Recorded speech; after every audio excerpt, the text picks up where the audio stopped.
All right, Fusion fam, what's up? WrestleMania season is upon us. Anime and animation have been cooking. TV's been doing the same. AEW's been doing something, I guess. Man, let's get into it. These are a few of my favorite things.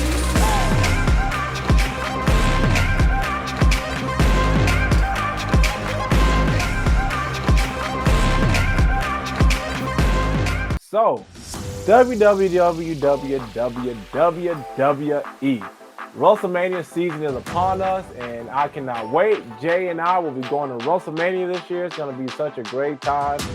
We're going to need a vacation from the vacation, though, because we got a lot of stuff we're going to be doing out there. But that's okay, man. It's going to be a good time. WWE, man, we need like a tax refund from y'all or something, man. Y'all taking all our money. Y'all going crazy. The first step to WrestleMania is Elimination Chamber, and that happened, and it was a great pay-per-view. All the matches are pretty good except for that tag team match. That they could have kept that to themselves, but I digress. The women's match was crazy, man. Liv Morgan really showed out, man. Liv Morgan was going crazy. And Jade is back, and she came in hot. She was dog walking Naomi all over that place. I'm not going to lie, this is the best Jade has looked. Even in AEW, she didn't look as good. She looked strong. She looked like she knew exactly what she was doing.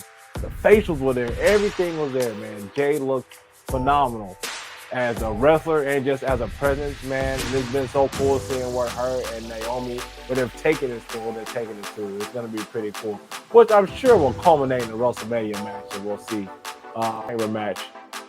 Oh, my God, man. Who would have thought? John Cena that was his last chance to win. And boy, the hate was flowing in that match. CM Punk, Seth Rollins, they hate each other more than anything. And they basically screwed each other over. John Cena won, but the unthinkable happened.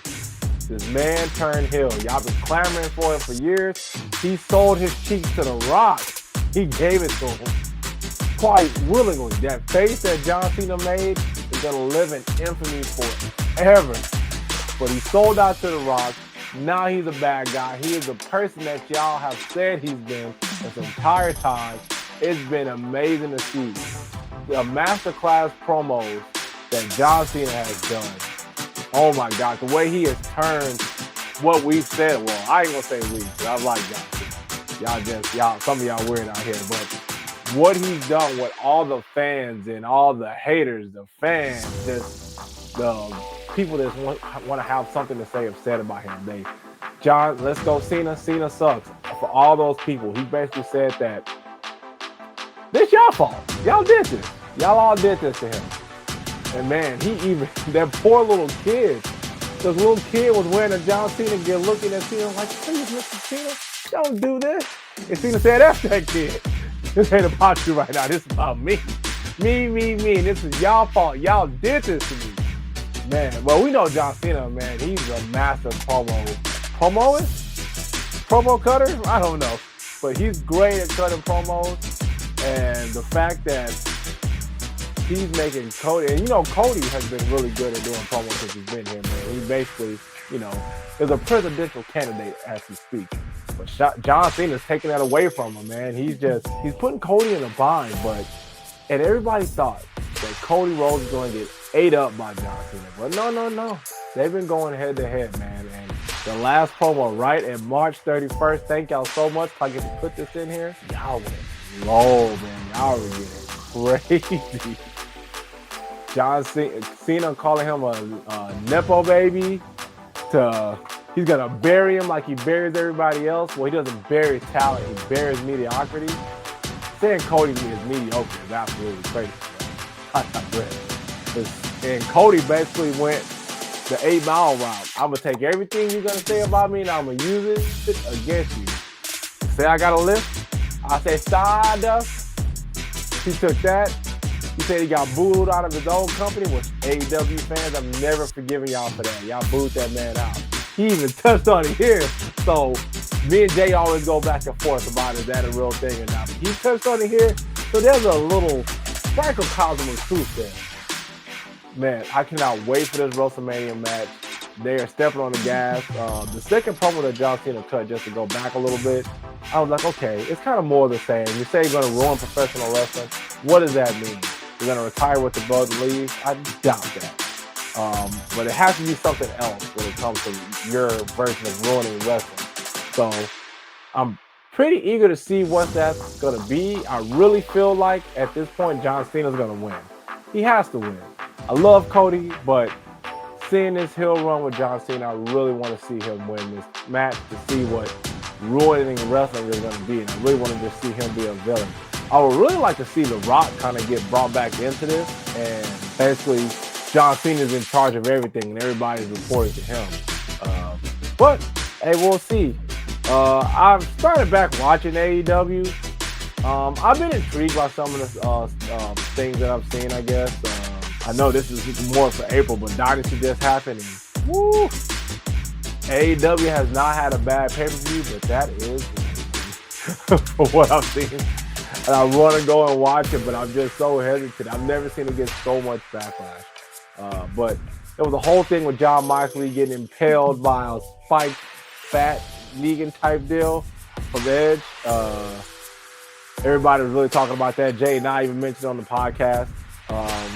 Like I say, there is a lane for that style of wrestling. If that's your thing, and AEW does seem to cater to a lot of different styles of wrestling, which that's kind of the good thing about it. It's unique in that way. But not gonna lie, it was a gruesome thing to see. That ain't for me. I'm squeamish. I don't like blood like that. So, but before I get off WWE and get off wrestling in general, I gotta talk about this Jey Uso and Gunther thing. I'm not gonna lie. Jay winning the Rumble was amazing. Very happy to see it. But the build-up with him and Gunther, up until recently apparently, I was not a fan of it. It was more the same. There was nothing. I'm like, oh my God, how is this going to carry over into WrestleMania? Like, how are they going to kick this up? They have stepped on the gas. They got Jimmy. They got Big Jim involved. I really like where they're going. So now, like, I like this because it's not just about Jay being the Yeet Master. He is like, man, I'm a man. You're messing with my family now at this point. Now I got to get you. I can't wait to see that happen. We're going to be going to the WrestleMania after party with the Usos. That's going to be amazing. I cannot wait. Let me see. Is there anything else I'm forgetting? Oh my God, I have to talk about it. So, the Charlotte and Tiffany build-up. That is falling flat, pancake, flatter than the flat earthers, how they say the earth is flat. It's just, I don't understand why it's falling flat. Charlotte, amazing. She's just like one of the best. We know that. That's Charlotte. Tiffany, up-and-coming rising star. I've really been wanting to see them go head-to-head because I like Tiffany's style. I feel like it would go really well with Charlotte. But, oh my God. It's just been a chore to sit through, which is crazy because I really dig Tiffany's promos, but it seems like, I don't know, is she afraid of Charlotte? I don't understand. I don't really know what it is. Maybe she's intimidated. It is a big moment for her. So maybe she's nervous, and I can understand that, but it is showing like crazy. And oh man, they really stepped it up, as y'all all know, about the whole, well, I know this is April, but I'm just going to touch on it real quick, man. They're going low blows, man. They're getting personal. And honestly, I think it probably wasn't favorable, even though wrestlers have been doing this for a really long time. But as far as putting people's personal things out there to kind of evoke emotion and get that out of people. But I'm not going to lie. Tiffany needed something, and she did it. She got the dub in a promo battle. So now I can't wait to see, because I bet your bottom dollar that SmackDown, the next episode of SmackDown, they're getting physical. Oh man, I can't wait for WrestleMania, man. I'm so excited. It's one of my favorite times of the year. I love WrestleMania. It's going to be cool to go to Las Vegas and just see everything wrestling. I've never been a part of it like that. I went in 2009 to WrestleMania 25 here in Houston, but to actually go and be a part of everything, WWE, they have basically, as Jay says, it was for the bottom feeders. All the other wrestling companies come in basically kind of sponge off WWE, but man, WWE has a monopoly on everything. They got their own convention. They got all these different shows to do, man. It's a lot going on that weekend. So if you guys are gonna be down there, come find us, man. Let's talk some wrestling. But so I've been watching some comedy specials, man. Andrew Schultz, his live special. So I listened to Brilliant Idiots, Flagrant 2. He's been talking about doing this special, how personal it was, as far as him and his wife trying to conceive like a baby. So I wonder, okay, Andrew Schultz is a funny guy. How is he gonna like turn that into something? And I've never wanted to almost cry in a comedy special before. It was a very emotional yet hilarious thing. If you haven't watched it, it's on Netflix, man. It's a really good show. It's a really good comedy special, man. Andrew Schultz is one of my favorites. So if you haven't seen it, it's emotional, it's thought-provoking, it's funny, hilarious. You know Andrew Schultz style of comedy, man. He just says what he wants. He says sometimes what we want to say. Definitely like that old school style of comedy, man. So definitely go check that out. Bill Burr's, man. Drop Dead Years. It was hilarious. Bill Burr is funny, man. He just always thinks he looks like a depressed dad, man, at all times. And according to this comedy special, he is. So he's a bit of a broken man, as he likes to say. But yeah, that one's on Hulu. Definitely check that out. Some TV shows I've been watching. Now, Fusion fam, I don't know. I know we normally talk about anime and all that stuff, but your boy loves some docs, man. And the Ruby Frank doc, The Devil in the Family, The Fall of Ruby Frank, this mess was crazy. So Ruby Frank was basically a popular YouTuber at the time. She basically had her kids on, her kids in like a little blog with the family. It was just basically about them in Utah. They're a Mormon family. So just basically about them and their mishaps and travels just being on YouTube. She went from basically doing, getting a couple views to thousands upon thousands, making all this money. So it basically turned it into a thing. The 8 Passengers channel, if you haven't seen it. I've seen, bits and pieces.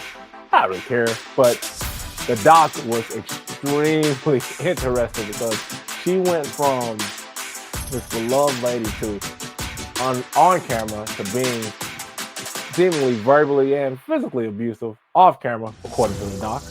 Oh, allegedly. I don't want anybody coming for my soul. Apparently my soul belongs to WWE in WrestleMania, apparently. But so it goes from this dark path of her being this, she seems perfect, but she's not. A story we've heard before. But basically, her son is in trouble. She ends up going to a therapist to help. And the therapist basically ends up inserting herself into Ruby Frank's life. And it starts to affect everything around her channel. All her views as far as family starts to change. She becomes more, structured, more conservative in her family, in her family values. And it starts to really alienate the people that are watching the channel. And it really starts to, and the therapist sinks her hooks into her, which I believe some of this was already there, but the therapist definitely brought it out of her even more. She starts to alienate the family members. She alienates the dad. Basically makes it sound like the dad is a deviant. Does the same to the son. Gets them both kicked out of the house. The funniest part, now this should have been funny in this doc. It should have been sad, but I'm not gonna lie. Your boy was laughing hysterically because the lady was saying she was possessed by a demon. And so Ruby Frank, she filmed everything in the house. Everything. So you see this footage of the lady saying that she was possessed by a demon.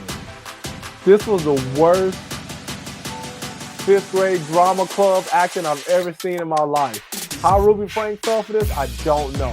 But it basically ends up with her abusing two of her younger kids. And one of the kids ends up escaping and going to the neighbor for help. And that's how they catch her.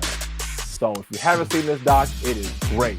Please go check it out. Now, another thing on Hulu. Hulu been cooking. And I'm mad at y'all for not telling me about this show called Tell Me Lies. Oh my God, this show has had me hooked. It's about this couple, and it's about their like tumultuous relationship.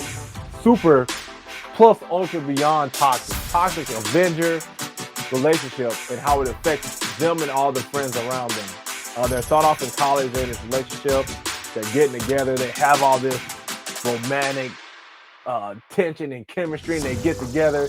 Everything is going great. Well, for them, and basically one of the roommates ends up dying, and it just basically that's the spiral.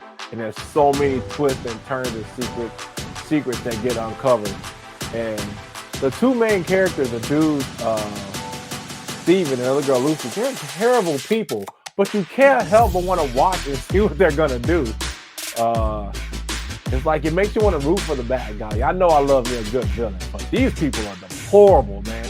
They're like It's Always Sunny characters, but like they're like supposed to be real people. It's bad. If you like train wrecks, please go watch that show. Another show that I watched on Netflix, Adolescence. Man, this show was absolute fire. The actor, I know his first name is Owen. I can't remember his last name. But this kid, this was his first time acting ever. If you haven't watched Adolescence, please go watch it. This kid puts on an acting clinic. The range and emotion that he taps into, I was just blown away. It's basically about this kid, Jamie Miller. He gets accused of killing a girl, a 13-year-old girl. They come in, take him to jail, and it's basically about the trial, attempting to go to trial, attempting to figure out what happened. Just the level of acting is crazy. One-shot style, I love seeing it, but the way they did it was so cool. It made you feel like you were there the whole entire time. Episode 3 is my favorite because you really get to see the character Jamie Miller. He's talking to a psychiatrist, and that acting in that was some of the best acting I've seen all year. And this kid, it's his first time acting. If you haven't watched it, please go check it out. It's really good. Another show I watched called Weak Heroes. Now, this is weird to me because I watched the show Viral Hit on Crunchyroll, basically about a kid that gets bullied. Bullied, he learns how to fight, he starts taking on the bullies and films it on YouTube. Weak Heroes, that show, it is almost that show to a T. So I wonder if it's the same thing, but it's a really good show. It's a Japanese show, no, I believe it's a Korean show. If you haven't seen it, check it out. It's really good. So we already know that Solo Leveling ended. Solo Leveling was really good, man.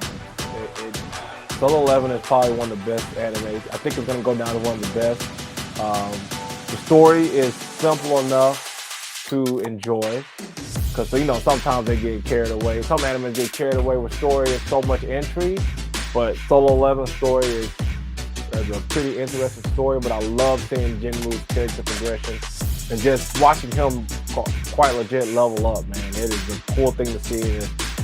I wonder how everything is going to play out because the last episode of the season, hopefully y'all watch it because it's not spoiler alert, the guy is basically in God mode. He takes on a monster that all the S-tier hunters cannot beat. They all got wrecked, and a lot of them were in critical condition, but he comes in and the monster puts up a fight, but Jinwoo wrecks him. So it's pretty cool to see his journey. I'm really enjoying Fire Force is back, which is pretty cool.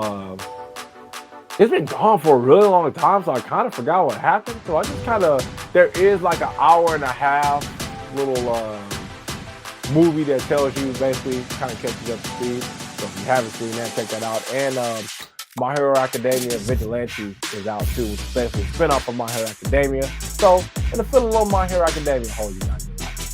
I'll let y'all know more about that in April. Invincible, I'm not gonna lie, this is probably the best animated thing I've seen all year. The season finale for that happened, and it was so good.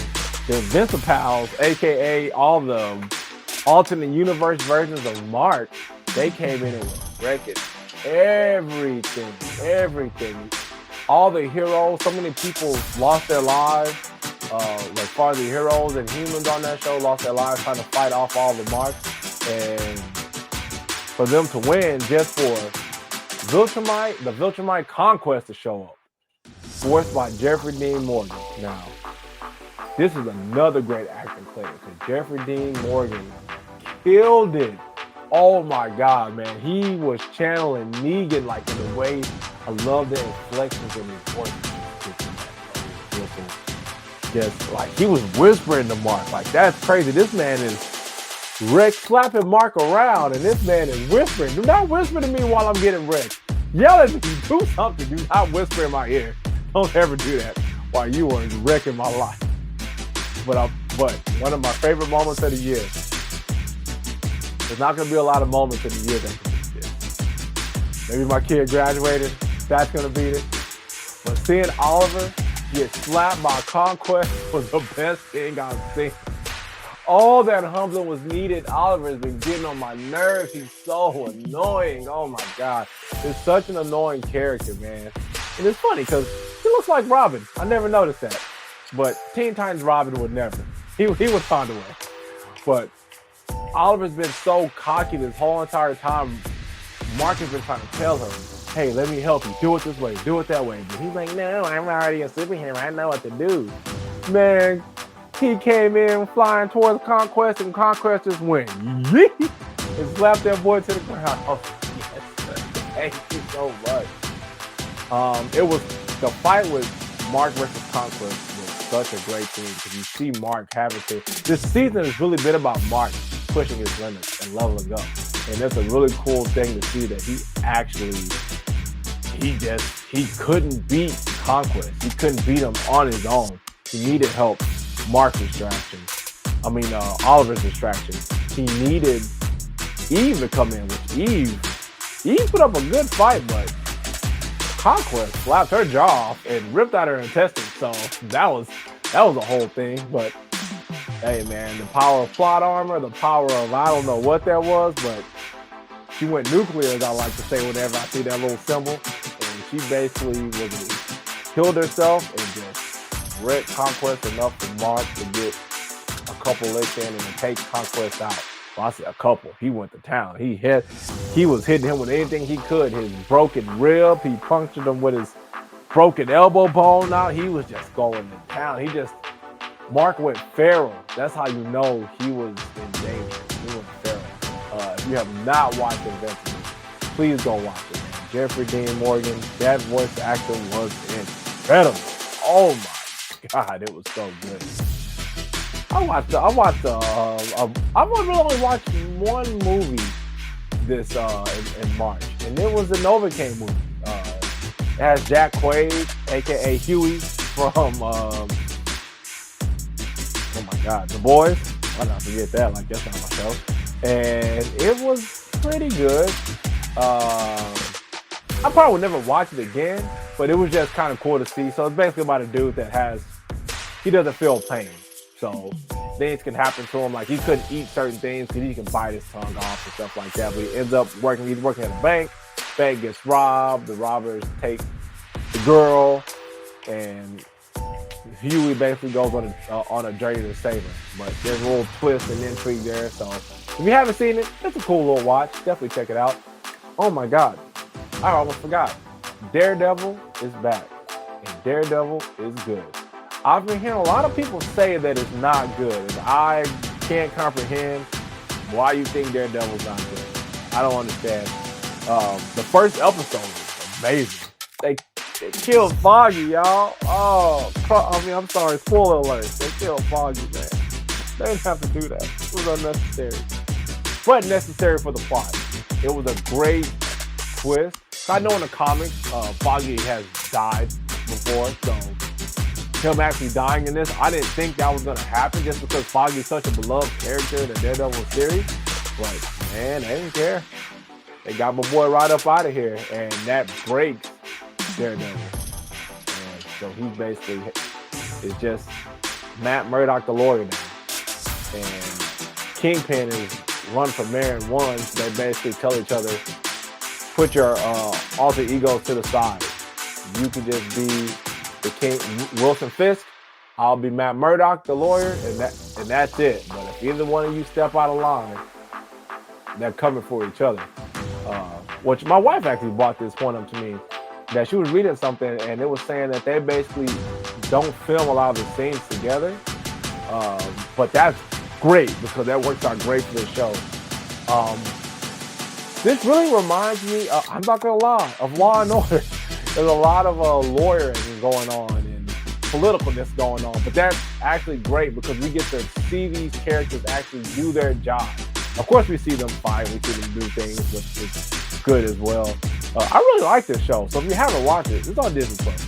Please go check it out. So, the Avengers Doomsday trailer, well, little teaser came out, and it shows basically everyone that's going to be in the movies. There's a lot of people that's going to be in there that I'm super pumped for, which I know y'all are too, because it's almost a return to form for Marvel, because Marvel has been lackluster, maybe, I guess. The movies have come out have been cool, but it's not Marvel of old, right? So it's pretty cool to see. They're gonna have a lot of the X-Men in here. I'm excited about it. It shows a lot of people that are gonna be in there. A lot of the X-Men from the old school movies are gonna be in there, which we're excited about because finally, mutants are a thing. Not that nasty old Scarlet Witch and Vision show where the mutant comes up, but he's just a figment of their imagination. I don't know what that was with Quicksilver, but they could have kept that to themselves. That made me mad. But the fact that we're gonna finally have X-Men in the Marvel universe is, oh my God, I'm so excited. I've waited so long. Like, this is perfect. So the teaser trailer just shows everyone that's in the movie, but I saw like this. I'm pretty sure, man, it has to be AI. It has to be something. I saw some trailer where it basically showed like big footage of it. It looked convincing enough. It looked like something that could be. Don't know if it's 100% real or not, but it's interesting to look at if you're a Marvel fan, just to spark that what if feeling in your jellies, you know.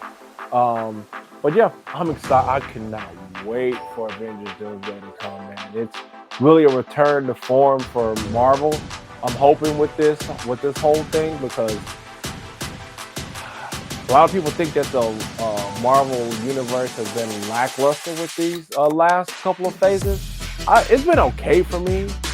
Not as good as the Marvel of old, not as exciting. And I don't know if it's because we're just tired of superhero movies, which I don't think I can ever really get tired of.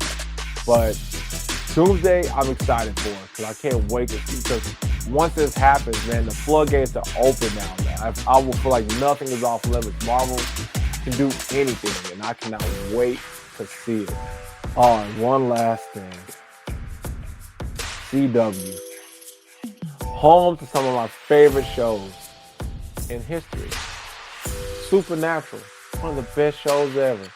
Vampire Diaries, one of the best. It got a little rough in the beginning, but I mean, like towards the latter part, but the ending, chef's kiss. The original, Smallville, Arrow. I could go on. The Flash, well, except for that last season, I refuse to watch it. No one can make me watch the last season of The Flash, because I'm sure it's 100% trash. I still have never heard anything about it. I just really tapped out on that show. That's the last season. I couldn't do it. But y'all had the nerve to get me excited about the Powerpuff Girls being a live-action remake. I was excited. I was happy. I love the Powerpuff Girls. One of my favorite shows when I was younger. I love that show. So when I saw, now I can't remember her name, but she plays Daisy in the Agents of S.H.I.E.L.D., and she's also in Dave as Dave Lumber. I was excited for this show, but it got canceled. And I was like, oh man, that sucks. I can't believe it got canceled. I always wondered why. The trailer leaked. Why on God's green earth did y'all leak that travesty, that assault on my eyeballs to the internet? That trailer was so bad. Oh my God, that show, I probably would never watch anything Powerpuff Girls related again. You turned Mojo Jojo into a human? What are we doing? Oh my God. The Powerpuff Girls themselves.